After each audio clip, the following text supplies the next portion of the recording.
어떻게 좀 마음을 담아서 다시 한번 칠까요? 이게 저도 때로는 마음이 담기지 않는 그냥 박수를 칠 때가 있습니다. 예수님께서 이 땅에 오신 여러분 성탄의 계절입니다. 어떤 아이에게 너 성탄절하면 무슨 찬송이 생각나니? 그랬더니 흰 눈 사이로. 웃기지 않으시죠? 찬송가가 아닌데 여러분도 찬송가처럼 생각하실 수도 있고. 성탄절 하면 혹시 생각나는 사람 있으십니까? 어떤 사람은 산타클로스가 생각납니다. 이런 사람이 있습니다. 요즘에는 아이들이 굉장히 똑똑해져서 웬만한 유치원에만 가도 두 파로 나뉘어서 싸웁니다. 산타클로스가 있다, 없다.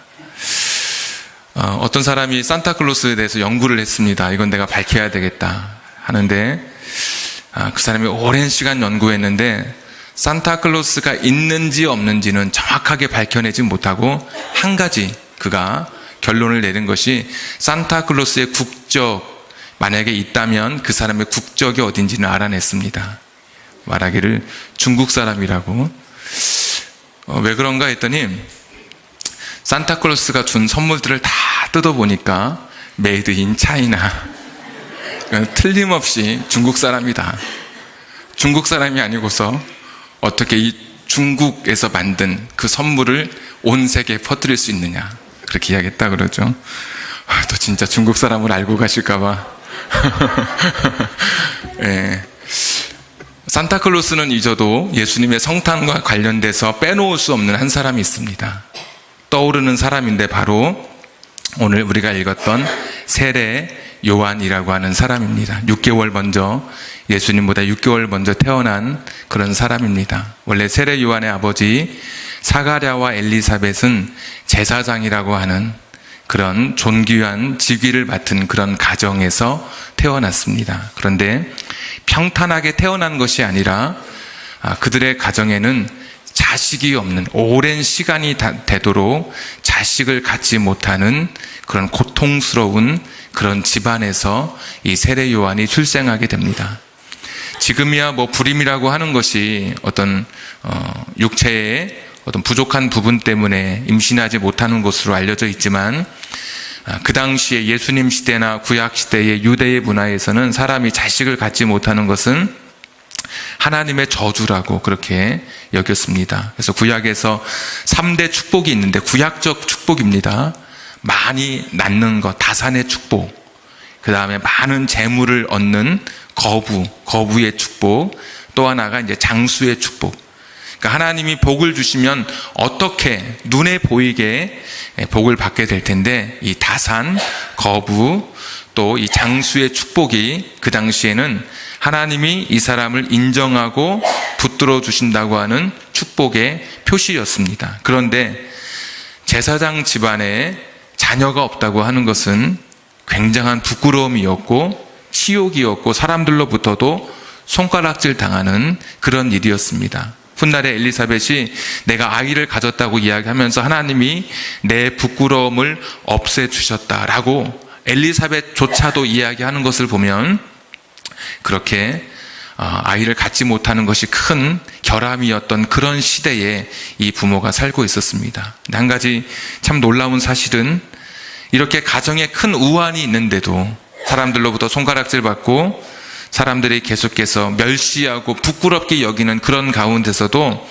5절, 6절, 7절 쭉 보시면 자기 순서가 되면 제사장의 직분을 감당하고 있는, 그러니까 자기 반차라고 하는데 자기 순서가 되면 여전히 하나님 앞에 자기의 맡은 일을 하고 있는 이 세례 요한의 모습을, 그 세례 요한의 아버지 이 사가랴의 모습을 보게 됩니다. 우리는 보통 가정에 어려운 일 생기면 교회 일을 그만두죠. 멈추죠. 내가 살기가 복잡하고 내 가정이 너무 이렇게 일이 너무 많아가지고 내가 교회 일 하지 못할 것 같습니다. 그런데 오늘 사가랴를 통해서 탁 와닿는 것은 그 제사장의 가정에 자식이 없는 그 우환, 고통, 그 질시, 모욕이 있는데도 꿋꿋하게 자신의 믿음을 갖고 하나님을 향해서 예배하는 그런 모습을 오늘 보게 됩니다. 이렇게 끝까지 끈기 있게 자신의 믿음을 지켜가던 사가랴에게 하나님이 오늘 응답해 주십니다. 15절에 보니까 너의 간구가 내게 들렸다, 이런 말씀을 오늘 하나님께서 천사를 통해서 이 사가랴에게 해 주시고 있습니다. 너의 간구가 내게 들렸다, 간절히 구했다. 오늘 그 성소에서 분향하고 있을 때 천사가 나타나서 너의 간구가 들렸다. 근데 잠시 여기 배경을 좀 설명드리자면, 그 당시에 예수님 시대, 이 누가복음 1장이 쓰여지던 이 시대에 제사장 수가 모두 몇 명이냐면 2만 명 정도로 알려져 있습니다. 24개 조가 나뉘어지는데, 5절에 보시면 이 사가랴는 아비야라고 하는 8조입니다. 8조에 속해서 제사장 일을 감당하는데, 한 조에 제사장이 몇 명 있냐? 900에서 1000명이 있습니다. 너무 많으니까 성전이라고 하는 것은 크기가 73평 정도 되는 정도 크기의 성전입니다. 그 안에 900명, 1000명이 다 들어갈 수가 없죠. 그래서 제비 뽑기를 합니다. 오늘 그 말씀이 어디에 나오냐면 8절에 있죠. 마침 사가랴가 그 반열의 차례대로 하나님 앞에서 제사장의 직무를 행할새. 9절, 제사장의 전례를 따라 제비를 뽑아 주의 성전에 들어가 분향하고, 제비를 뽑았는데 자기가 성전에 들어가서 분향하는 그런 일을 맡게 된 겁니다. 그 당시 기록을 보면 평생 살아갈 동안에 태어나면 무조건 제사장이 되거든요. 이 이스라엘에서 이 성직이라고 하는 것은 세습이었기 때문에 그 많은 2만 명의 사람들 중에 살아가는 동안에 한 번 이렇게 뽑히는 것도 참 어려운 일입니다. 정말 희박한 일인데, 그 중에서도 어떤 사람은 떡을 나르는 일, 짐승의 피를 씻는 일, 여러 가지 있을 텐데, 분향하는 일, 향을 하나님께 피워 올리죠. 그럼 연기가 올라갈 때 10절에 보시면 사람들은 분향하는 시간에 밖에서 기도하고 있는, 그러니까 굉장히 중요하죠. 밖에서 기도하고 이 기도가 연기처럼 하늘로 올라가는 그 일을 맡는, 분향하는 일을 이 사가랴가 제비뽑기에서 당첨이 된 겁니다.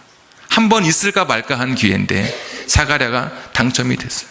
그러니까 오늘 이 성수에 와서 자기가 지금 분향하는 그 향의 불을 피우면서 올라가는 연기를 보면서 사가랴가 간절히 기도한 것 같아요. 정말 감격스럽게 내가 하나님 성소에서 이 하나님 계시다고 여겨지는 이 가까운 곳에서 내가 하나님 앞에 이 향을 피워 올리면서 내 마음의 소원과 간구를 다 아랬던 것 같아요. 자식이 없는 가정의 그 눈물, 지나온 시간의 그 아픔들을 하나님 앞에 다 털어놨겠죠. 그때 하나님께서 너의 간구를 들었다. 정말 간절히 구하면 하나님의 마음이 참 감동되는 거 아닌가. 오늘 그렇게 세상 사람들은 우연이라고 말하고, 그렇지만 그렇게 뽑혀서 성소에서 분향할 때 하나님이 그에게 응답을 주시고 자식을 주신다고 약속해 주셨습니다. 그 자식은 어떤 아들이 되느냐? 14절에 보니까 너도 기뻐하고 즐거워할 것이요 많은 사람도 그의 태어남을 기뻐하리라.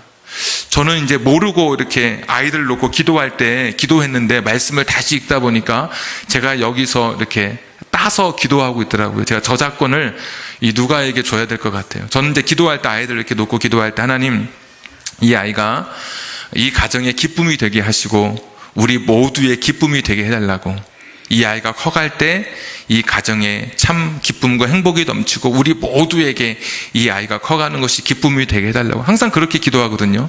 근데 보니까 여기 있더라고요. 제가 누가에게 저작권을 줘야 되는데, 오늘 누가가 말하기를, 그러니까 천사를 통해서 하나님께서 이 사가랴에게 너의 아들 태어나면 너도 기쁘고 다른 모든 사람도 기뻐하는 아들이 될 거다. 참 얼마나 복된 이야기입니까? 15절에 이는 그가 주 앞에 큰 자가 될 것이다. 하나님 앞에 큰 사람으로 쓰임받게 될 것이다. 참 의인이었던 사가랴, 다 오늘 읽지 않았습니다. 5절에 보시면 의인이었고 흠이 없는 자라 그랬습니다. 나는 의롭고 흠 없는 삶을 살아갔는데도 자식이 없는 고통을 이 부부가 가지고 살아갔습니다. 그래도 하나님은 원망하지 않고 하나님 향해서 자신의 불신앙을 드러내지 않고 하나님 믿는 신앙에서 멈추지 않고 끊임없이 자기 순서가 되면 그 순서를 따라서 하나님 앞에 제사장의 직무를 다했던 이 사가랴에게 하나님이 주신 선물이 바로 세례 요한이죠. 모든 사람에게 기쁨이 되는 아들, 그리고 이 아들은 하나님 앞에서 참 큰 사람으로 쓰임 받게 될 것이라는 그 귀한 선물을 이 가정에 허락해 주십니다. 이것이 세례 요한의 출생에 관한 그런 이야기입니다.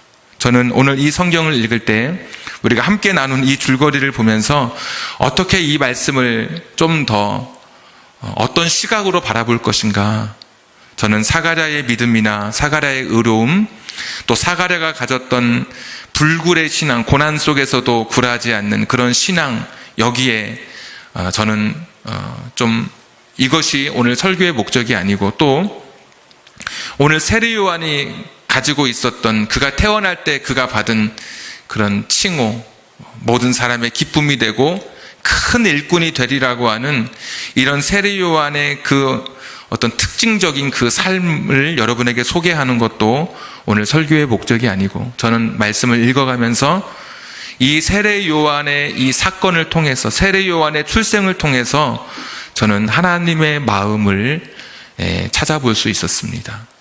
그러니까 성탄이라고 하는 예수님의 성탄을 앞두고 6개월 전에 있었던 이 사건을 통해서 하나님은 당신의 마음을 사람들에게 보여주셨습니다. 하나님이 어떤 마음을 갖고 있는지 사람들이 알기를 원하셨습니다. 그것이 오늘 16절과 17절에 말씀이 있는데, 우리 성경에는 돌아오게라는 말이 16절에 있고 17절에도 뒷부분에 돌아오게 이렇게 되어 있습니다. 그런데 영어 성경에 보면 이 돌아온다는 말이 턴한다 그러죠. 우리가 방향을 바꾼다. 이 턴이라는 단어가 3번 턴 이렇게 쓰여져 있습니다. 자, 하나님의 마음은 무엇이냐면, 우리 사람들이 이 성탄의 계절에 이 세례 요한 사건을 통해서 우리가 새롭게 돌이키기를 원하는, 우리가 변화되기를 원하는 그런 하나님의 마음이 오늘 성경에 기록됐다는 거죠. 자, 첫 번째 16절 한번 같이 읽겠습니다. 16절 시작.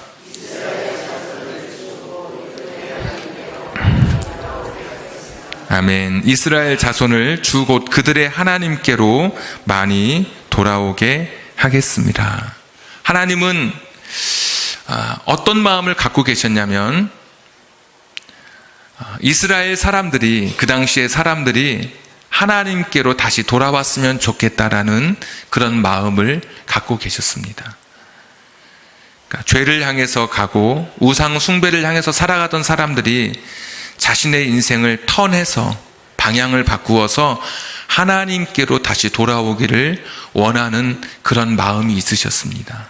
그래서 세례 요한을 통해서 하나님은 그 마음을, 당신의 그 마음을 사람들이 알기를 원하셨습니다.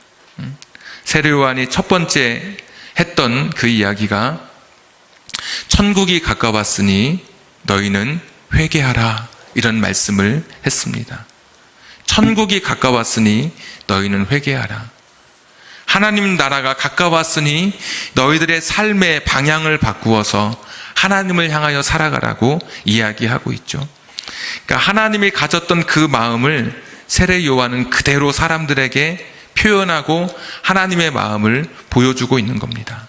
우리가 성탄을 준비하면서 이 성탄의 계절에 우리가 어떻게 살아갈까, 여러 가지, 우리 교회에서는 추리도 하고 봉투를 준비하고 현수막을 달고 여러 가지 많은 준비를 하지만, 우리 개인적으로는 오늘 6개월 앞서서 하나님이 성탄을 준비하시면서 하나님의 마음을 보여주시는 첫 번째가, 우리의 인생의 방향을, 지금 살아가던 내 삶의 방향에서 턴해서 돌이켜서 하나님께로 그 발걸음을 향하라고 말씀하고 있습니다.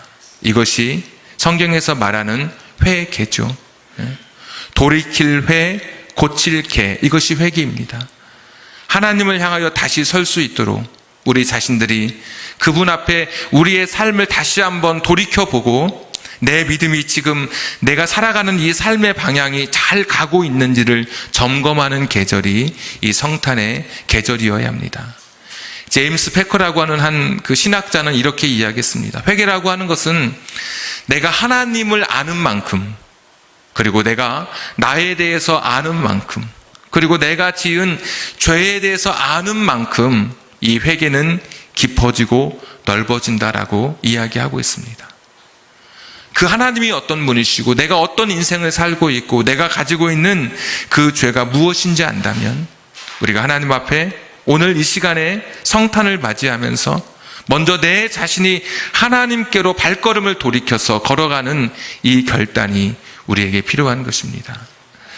이 회개라고 하는 것이 너무나 많이 들어서 식상하게 여겨지지만 말씀을 준비하면서 찾아보니까 예수님의 첫 말씀도 이런 말씀이었습니다. 회개하라, 천국이 가까웠다. 예수님도 이렇게 말씀하고 계시고요. 베드로도 사도행전 2장 38절에 보니까 너희가 회개하여 예수 그리스도의 이름으로 세례를 받고 죄사함을 얻으라. 그리하면 성령을 선물로 받으리라.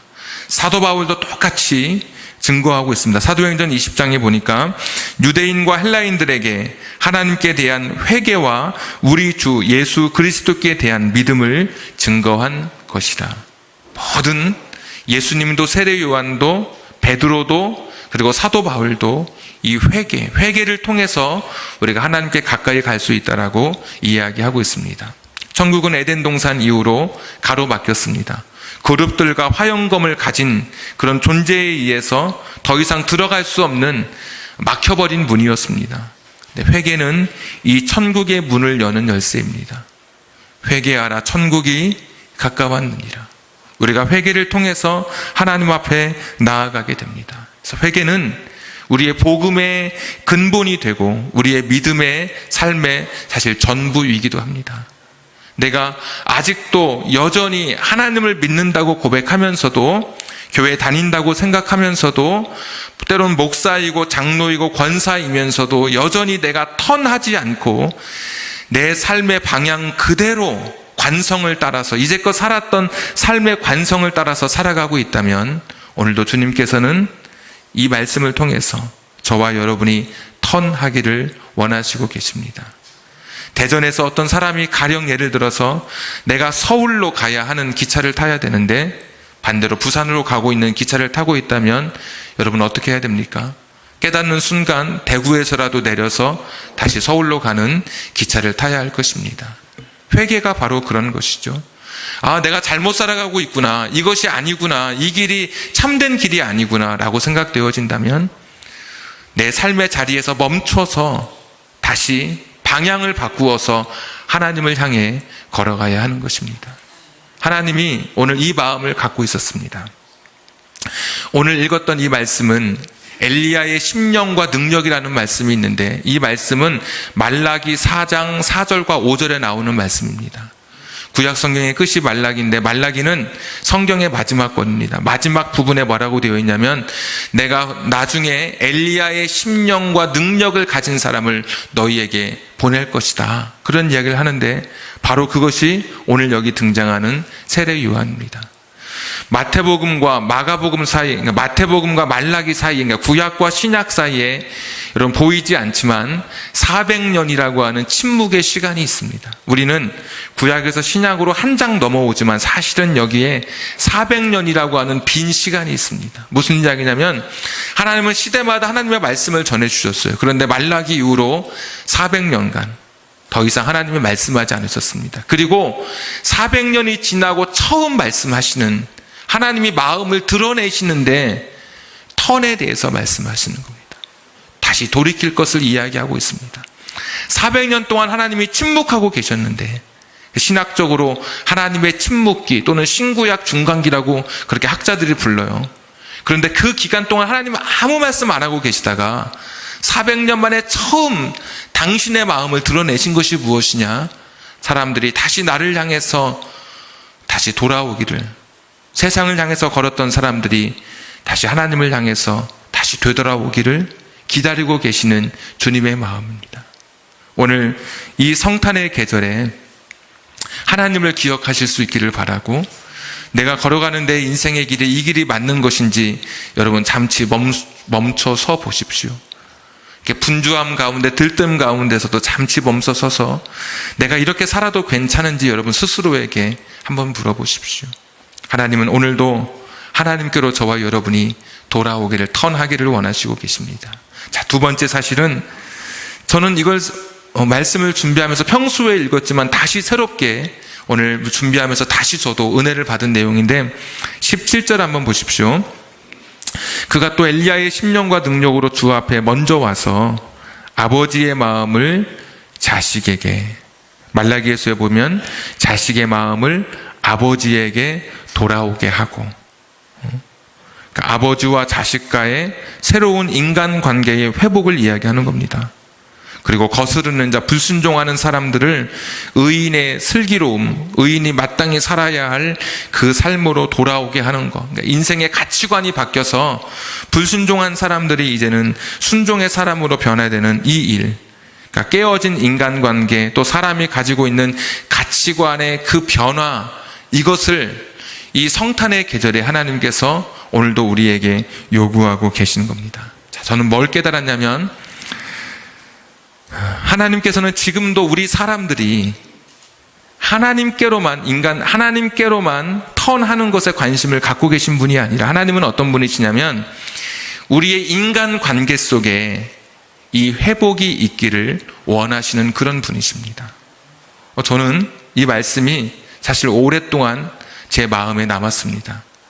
하나님을 향한 회개, 하나님을 향한 돌이킴은 성경 너무나 많은 곳에서 찾을 수 있고 너무나 우리가 익숙하게 접하고 있습니다. 그런데 오늘 보니까 아버지의 그 마음을 자식에게 돌이키게 하는 것, 이것이 하나님의 마음, 하나님이 보여주신 마음입니다. 그 당시에나 이 시대에나 부모와 자식과의 깨어져 버린 관계, 비틀어져 버린 관계, 하나님도 마음 아프신 겁니다. 하나님께서 이 가정의 아름다운 회복이 이루어지지 않은 그런 모습을 보면서 하나님은 이 성탄의 계절에 사람들이 아버지는 자식에게 마음을 두고 자식은 아버지에게 마음을 줄 수 있었으면 좋겠다. 세례 요한에게 사명을 부여해 주시는 거죠. 아버지는 마음을 어디에 둡니까? 요즘 같은 시대. 직장에 승진의 마음을 두죠. 어떤 사람은 사업하느라고 돈에 마음을 둡니다. 어떤 분이 돈 벌고 집 사고 나서 나중에 후회하기를, 내가 이렇게 살면 되는 줄 알았는데 나중에 돈 벌고 집 사고 다 했는데, 그분 말대로 하면 하우스는 내가 얻었는데 홈은 내가 잃어버렸다. 돈도 있고 집도 장만했는데 자식들의 마음을 얻지 못한 거죠. 자식들이 다 자기를 떠나버린 그런 아픔을 이야기하는 것을 보았습니다. 반대로 자식들은 아버지를 돈 버는 기계로 그렇게 착각하고 그렇게 아버지를 향해서 때로는 거추장스러운 존재로 여기며 살아가죠. 이것이 오늘 부모와 자식 간에 우리가 겪고 있는 이 세상의 모습이 아닙니까? 미국에는 어버이날이 2개가 있습니다. 어머니 날은 5월 둘째 주 주일에, 아버지 날은 6월 셋째 주일에 아버지 날이 있습니다. 그런데 그 통계적으로 조사를 해보니까 장거리 전화가 가장 많은 날은 어머니 날, 자식들이 어머니에게 전화를 하는 겁니다. 그런데 콜렉트 콜이라고 해서 수신자 부담이 가장 많은 날이 또 언젠가 살펴봤더니 흥미롭게도 아버지 날, 아버지한테는 돈을 한 푼도 쓰지 않는 겁니다. 아버지가 돈을 내라고 자식들이 전화를 하고 있다는 거죠. 이게 부모와 자식 간에 이게 어그러져 버렸습니다. 이 시대에도 그렇죠. 가령 우리 아버지들이 자식에게 표현 잘하지 못합니다. 자식이 전화하면 딱 받으면 뭐라 그러죠? 야, 엄마 받고 줄게. 뭐 이러지 않습니까? 뭘 해야 되는데 어떤 날 어느 자식이, 아들이 전화를 했는데 아버지가 엄마 받고 줄게 하니까 아니요, 오늘은 내가 아버지에게 할 말이 있습니다. 그랬대요. 그러면서 아버지가 나를 키워주신 거, 나를 사랑해 주신 거, 마음으로 나를 이뻐해 주신 거 다 알고 있다고 그런 이야기를 자식이 한참을 했습니다. 그랬더니 아버지가 물끄러미 듣고 있다가 그렇게 말했다고 하더라고요. 너 혹시 어디 아프니? 너 혹시 어디 요즘 술 먹니? 그랬다고 그러죠. 단편적인 이야기지만 이게 부모와 자식과의 관계가 되어버렸습니다.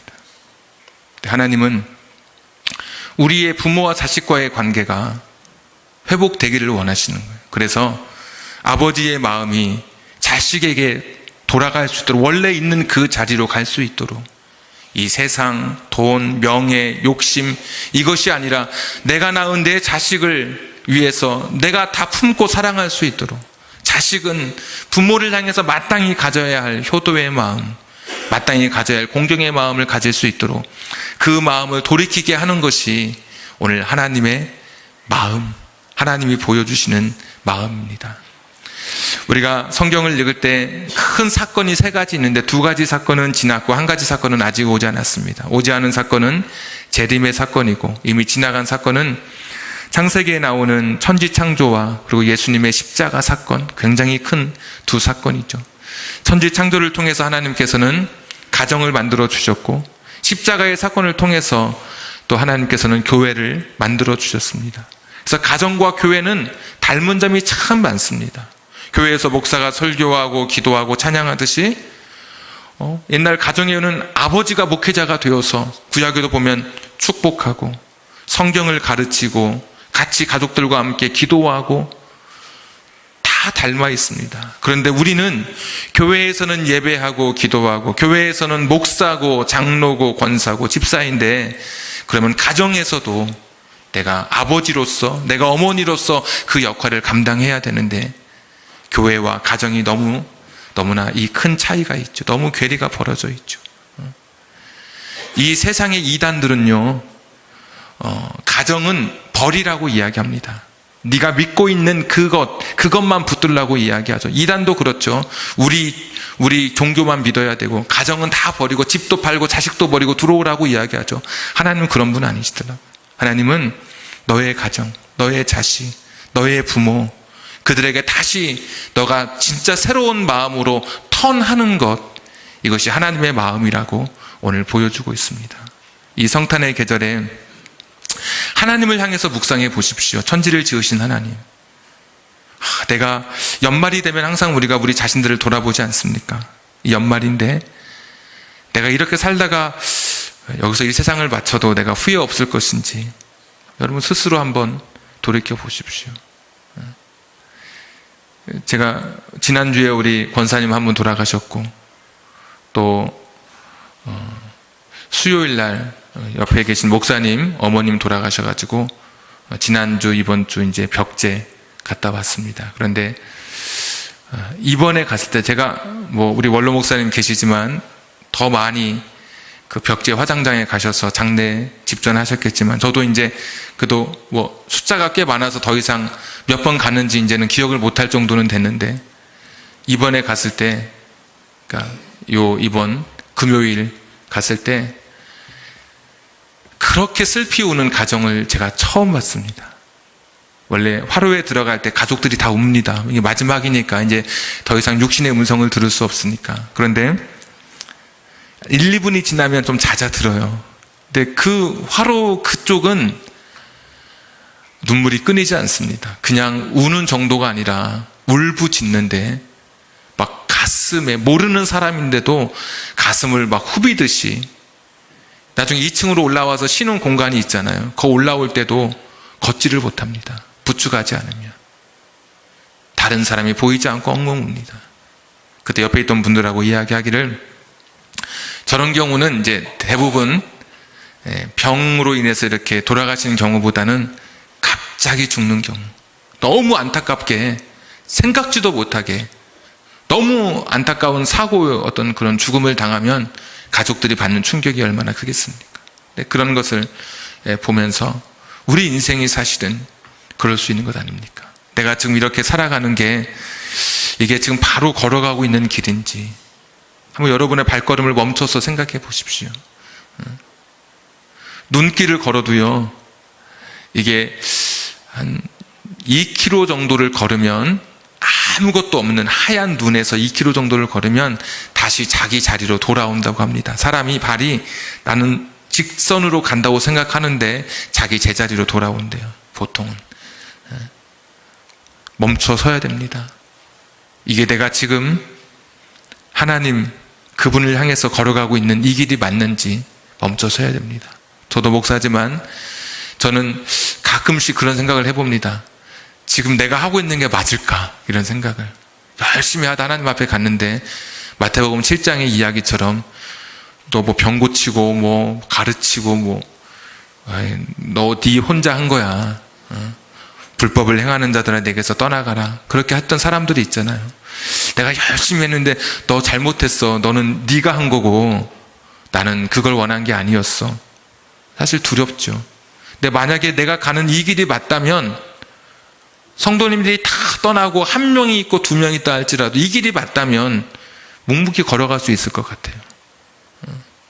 하나님이 원하시는 그 길, 내가 그 길에 서 있는지 아니면 여러분 돌이키시고, 또 하나 하나님의 마음을 우리가 오늘 본 겁니다. 하나님이 자신의 마음을 400년간 숨겨놓고 있다가 탁 보여주신 사건이 오늘 세례 요한의 이야기입니다. 그 사람이 뭐 특별하고 능력이 있고 뭐 약대 털옷 입고 광야에서 살고 이것이 중요한 게 아니라 세례 요한을 통해서 하나님이 당신의 마음의 커튼을 열어 젖혔어요.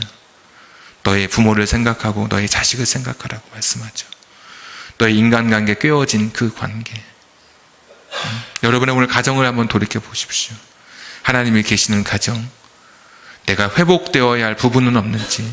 그러면 다른 것 없습니다. 성탄 준비는 이 턴 2가지만 하면 됩니다. 하나님을 향해서, 그리고 내가 있어야 할 내 가정의 그 자리를 향해서 걸어가는 겁니다. 이것이 하나님 당신이 보여주신 이 성탄을 준비하고 계시는 하나님의 성탄 준비입니다. 오늘 여러분 가운데 어떤 마음으로 또 어떻게 오늘 이 자리에 오게 됐는지, 뭐 우연일 수도 있고, 하지만 이 2가지 말씀은 여러분 기억하고 떠나십시오. 다 잊어도 좋습니다. 턴. 하나님을 향해서, 그리고 내 가족, 부모는 그 마음을 자식에게로, 자식은 그 마음을 부모에게로 하는 이것. 오늘 다시 한번 우리 자신들을 돌아보고 하나님 말씀하시는 이 말씀 앞에 오늘 순종의 삶, 결단의 삶이 있기를 바랍니다. 우리 같이 한번 기도하겠습니다. 이 시간.